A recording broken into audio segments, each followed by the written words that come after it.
Hello दोस्तों, स्वागत है आपके अपने यूट्यूब चैनल एग्जाम वाला 3.0 में।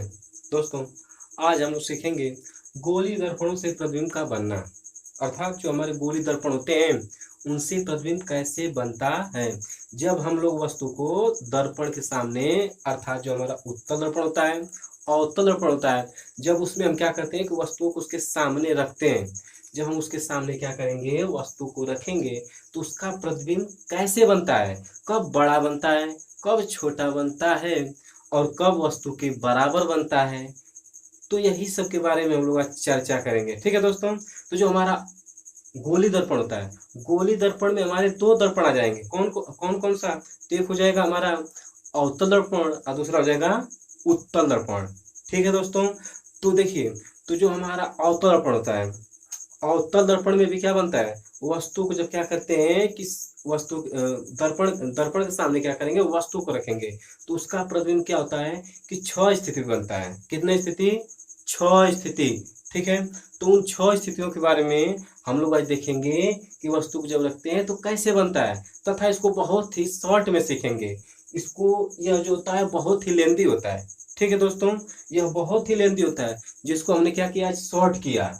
हमने क्या कर दिया, इसको शॉर्ट कर दिया आपके फायदे के लिए। यह जो होता है आजकल जो जो भी हमारे कॉम्पिटेटिव एग्जाम हो रहे हैं, जो भी हमारे कंपटीशन वाले एग्जाम हो रहे हैं और जो भी आपके बोर्ड एग्जाम हो रहे हैं, उन सब में क्वेश्चन क्या हो रहा है, बहुत ज्यादा पूछा जा रहा है। तुरंत पूछ दिया जा रहा है कि बताइए कि जब हम वस्तु क्या करते हैं, जब हम किसी वस्तु को अवतल दर्पण के सामने वक्रता केंद्र पर रख दें, कहाँ रख दें, वक्रता केंद्र पर रख दें, तब वस्तु का प्रतिबिंब कहाँ बनेगा। तो आप लोग चित्र बनाते हैं, समझते हैं कैसे गया था चित्र, कैसे गया था किरण आरेख, तब तक आप उसमें भूल जाते हैं। इसलिए दोस्तों, हमने आपके लिए क्या किया, एक नया ट्रिक का खोज किया और इसी के माध्यम से हम लोग सीखेंगे 6 स्थिति। इतने छोटे से में हम लोग क्या करेंगे, 6 स्थिति के बारे में क्या करेंगे, समझेंगे। ठीक है दोस्तों। तो अगर आप लोग को यह ट्रिक पसंद आया, अगर यह ट्रिक क्या करे, वो पसंद आए, तो आप लोग क्या करिए, इसे ज्यादा मात्रा में क्या करिए, शेयर करिए और सभी लोग को इसे क्या करिए, बताइए कि हाँ क्या है, बहुत कुछ है।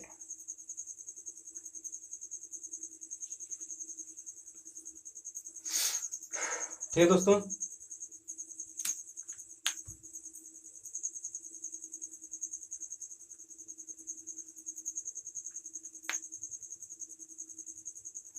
ठीक है दोस्तों, अगर आप लोग को यह वीडियो क्या हो रहा है, पसंद आ रहा है, तो आप लोग क्या करें, इसे शेयर करें। देखिए, तो क्या करेंगे हम लोग, गोली दर्पण, गोली दर्पणों से प्रतिबिंब का बनना। तो गोली दर्पण से प्रतिबिंब कैसे बनाएंगे हम लोग, तो पहले जो होता है गोली दर्पण जो होता है उसमें अवतल दर्पण आता है, दूसरा उत्तल दर्पण। तो हम लोग अब पहले अवतल दर्पण पढ़ेंगे। और क्या पढ़ेंगे, अवतल दर्पण।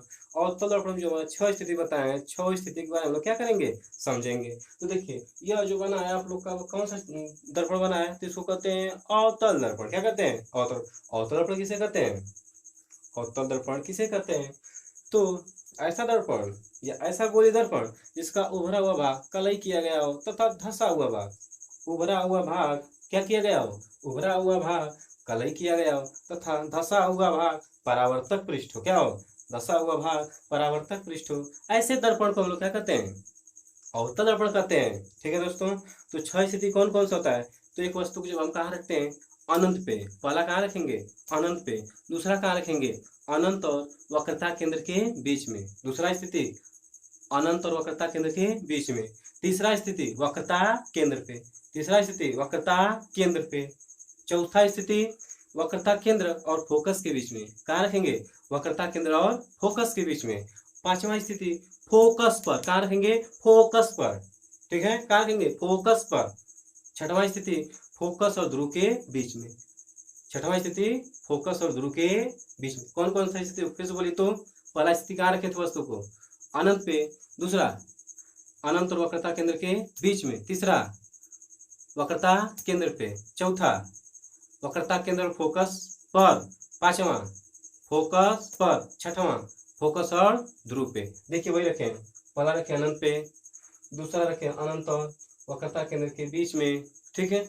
तीसरा रखें अनंत वक्रता केंद्र पे। चौथा रखें वक्रता केंद्र और फोकस के बीच में। पांचवा रखें फोकस पर।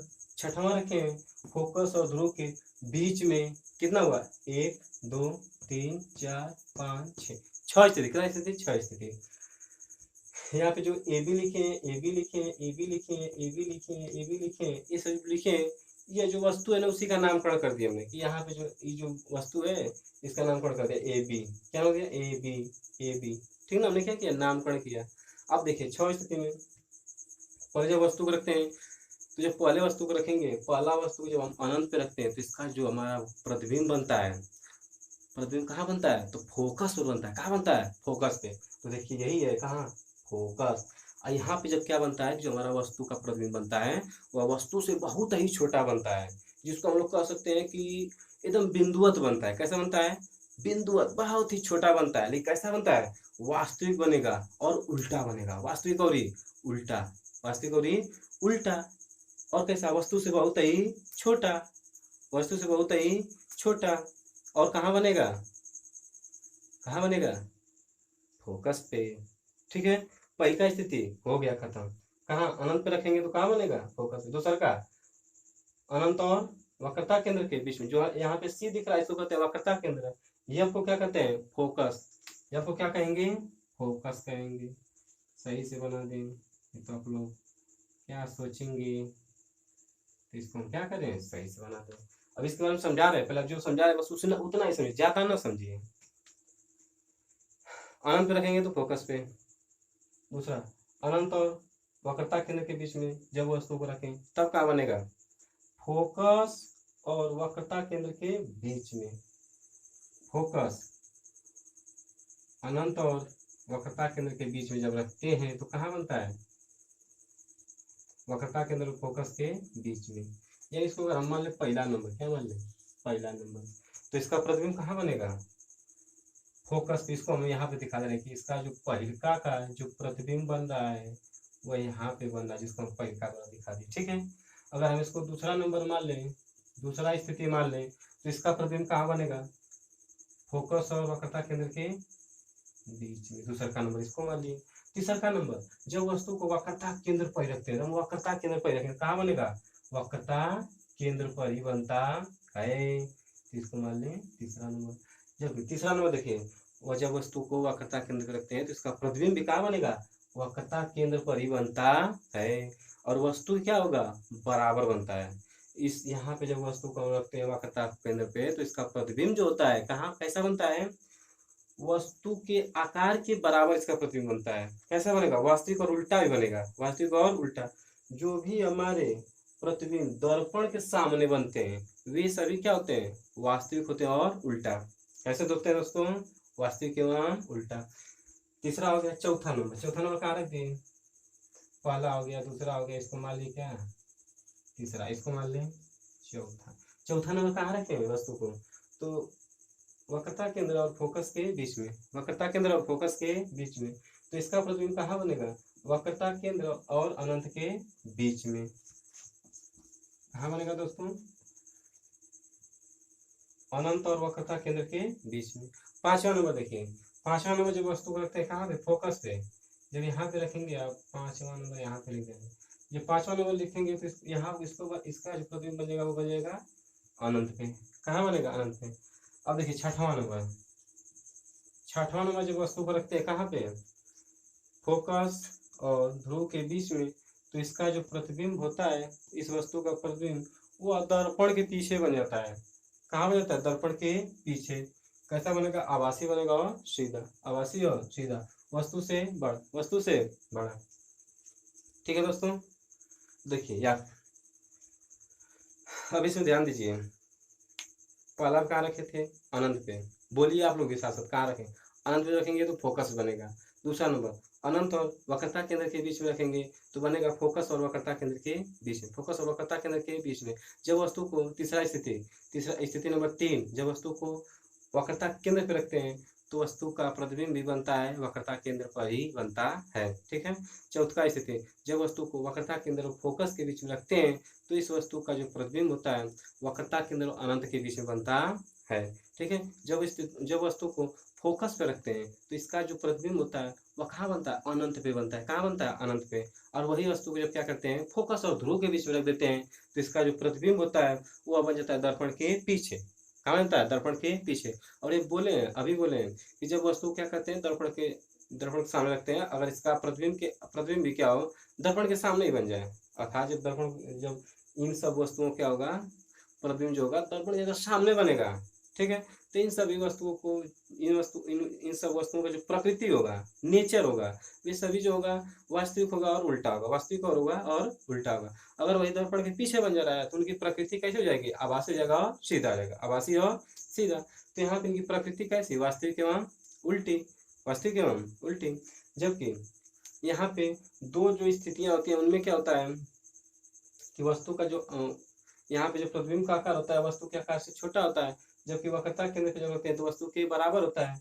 जबकि इन दो स्थितियों, यहाँ पे जो दो स्थिति थी इनको जब हम रखते हैं 4-5 वाले को, 4-5 वाले को, तो इस स्थिति में क्या होता है, यहाँ पे जब सामने जब बनता है इनका प्रतिबिंब तो क्या होता है, वस्तु के आकार से बहुत ही बड़ा होता है। ठीक है, छठवां स्थिति में भी क्या होता है, वस्तु का आकार जो होता है, वस्तु का जो आकार होता है, यहाँ पे जो प्रतिबिंब बनेगा वह क्या होगा, छोटा होगा। अर्थात कहने का मतलब कि जो यहाँ पे प्रतिबिंब का आकार होगा वह वस्तु के आकार से बड़ा होगा, आभासी होगा और सीधा होगा, दर्पण के पीछे होगा। ठीक है दोस्तों, हम लोग समझ लें क्या चीज, अवतल दर्पण द्वारा कैसे प्रतिबिंब बनता है। ठीक है, अब हम लोग समझेंगे उत्तल दर्पण द्वारा प्रतिबिंब का बनना। इसके द्वारा, उत्तल दर्पण द्वारा प्रतिबिंब का बनना, इसको क्या करें, मिटा देना है। देखिए दोस्तों, हमने क्या किया, अवतल दर्पण के द्वारा जो भी स्थितियां छह बन रही थी उसको क्या किया, हमने समझ लिया। ठीक ना, अब हम लोग समझेंगे उत्तल दर्पण द्वारा प्रतिबिंब की स्थितियां कहाँ कहाँ पर बनती हैं तथा कैसी होती हैं। ठीक है, तो इसमें जो स्थितियां बनती है सिर्फ दो बनती है। कितनी बनती है, दो।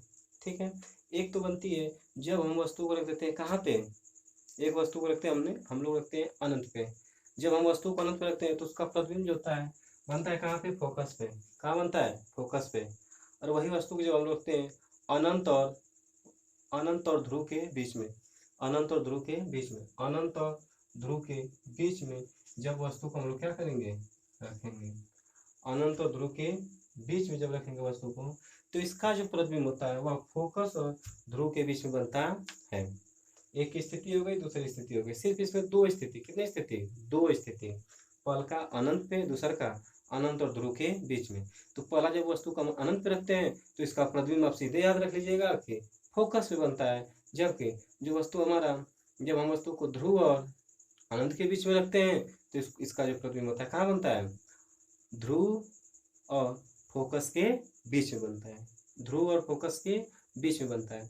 जब जब हम वस्तु को अनंत पे रखते हैं ना तो उसका प्रतिबिंब जो होता है, देखिए ध्यान से, जब हम वस्तु को अनंत पे रखते हैं तो इसका प्रतिबिंब जो होता है फोकस पे तो बनता है, लेकिन वह क्या होता है कि उसका जो प्रतिबिंब होता है वह आभासी होता है और सीधा होता है, आभासी होता है और सीधा होता है। और वस्तु से क्या होता है कि बहुत ही छोटा है, छोटा होता है। फल का स्थिति क्या होता है, अगर स्थिति जाने, इसकी स्थिति का मतलब होता है कि कहाँ स्थित है वो, स्थिति में कहाँ पे स्थित है। तो स्थिति में क्या हो जाएगा, यह जो स्थित होता है कहाँ पे होता है, फोकस पे। स्थिति नंबर फर्स्ट में यह कहाँ पे स्थित होगा, फोकस में स्थित होगा। कहाँ पे स्थित होगा, फोकस पे स्थित होगा। ठीक है, स्थिति में पहले की बात कर रहे हैं, स्थिति फर्स्ट की बात, स्थिति की बात नहीं है। ठीक है, कि स्थिति कहाँ पे होगा, तो फोकस पे होगा। आकार क्या होगा, आकार कैसा हो जाएगा, तो आकार जो होगा इसका वस्तु से बहुत ही छोटा आता है, वस्तु से बहुत ही छोटा होता है।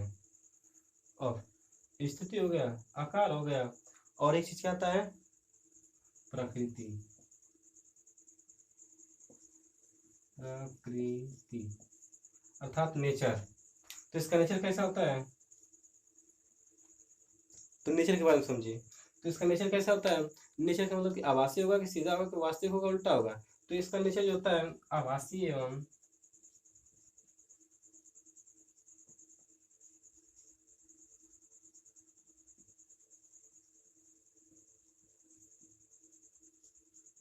आभासी एवं सीधा होता है। ठीक है, इस स्थिति में पहला। दूसरा था क्या हो जाएगा, जब वस्तु कहाँ रखते हैं, अनंत और ध्रुव के बीच में, तो इसका जो प्रतिबिंब होता है कहाँ बनता है, फोकस और ध्रुव के बीच में, और वस्तु से छोटा ही बनता है, वस्तु से छोटा ही बनता है।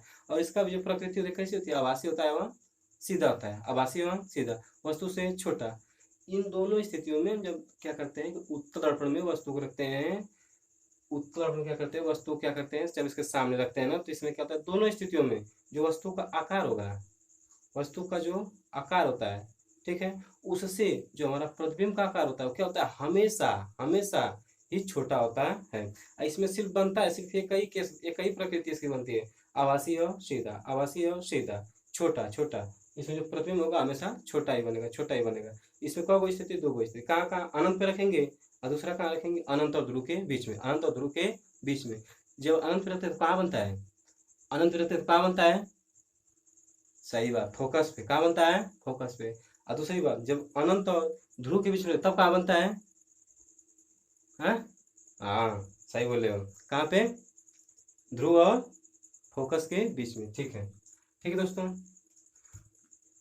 तो अगले वाले क्लास में हम लोग सीखेंगे कि चिन्ह परिपाटी के बारे में देखेंगे। चिन्ह परिपाटी मतलब साइन कन्वेंशन, साइन कन्वेंशन का मतलब कैसे यूज किया जाता है तथा कैसे कैसे न्यूमेरिकल्स वैल्यू को सॉल्व किया जाता है। जो हमारा दर्पण सूत्र होता है 1/f इक्वल टू होता है 1/v प्लस 1/u, इन सूत्र का यूज करके जब चिन्ह परिपाटी हम बताएंगे, चिन्ह परिपाटी में कैसे साइन कन्वेंशन का यूज किया जाता है, उसी के द्वारा हम लोग क्या करेंगे, सवाल को समझेंगे, कैसे सवाल को लगाया जाता है। क्योंकि जो हमारा जब तक हम लोग साइन कन्वेंशन नहीं समझेंगे तब तक हम लोग क्या कर सकते हैं, न्यूमेरिकल वैल्यू सॉल्व नहीं कर सकते हैं, ठीक ना। जो उसमें आपका लीनियर मैग्निफिकेशन होता है, ठीक है, उसको भी हम लोग अगले क्लास में समझेंगे। ठीक है दोस्तों।